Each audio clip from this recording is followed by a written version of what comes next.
விநாயகப் பெருமாள் துணை, அங்காள பரமேஸ்வரி துணையினால் சொல்கிறேன். ஏழுமலை ராமன் பகவான் துணையினால் சொல்கிறேன்.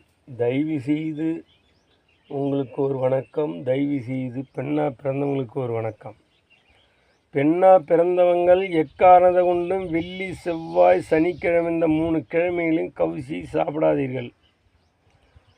எக்காரணமும் கவுசி சாப்பிடாதீர்கள். அதே சமயத்தில் வெள்ளி, செவ்வாய்க்கிழமை, சனிக்கிழமை கோவில் ஆலயத்தில் இரத்த காவை கொடுக்காதீர்கள்.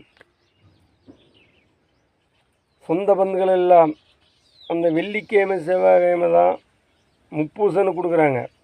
அந்த முப்பூசு கொடுக்குறாங்களே, சொந்தக்காரங்க கொடுக்குறாங்களா போகணும் போக அந்த வெள்ளிக்கிழமை, செவ்வாய்க்கிழமை கவிசி வீட்டில் போயங்காதீங்க. நீங்கள் தொட்டு சாப்பிடாதீங்க.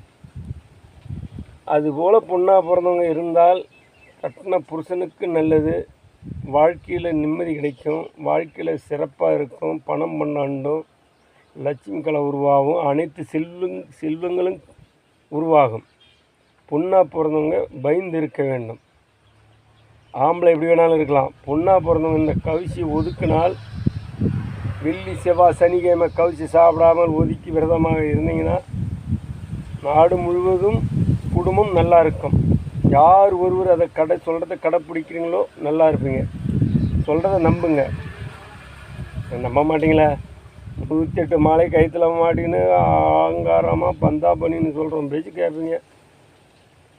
உறுதியான முறையில் தன்மையாக சொல்லி குடும்பம் அது நல்லா இருக்குன்னு சொன்னால் நம்ப மாட்டீங்க.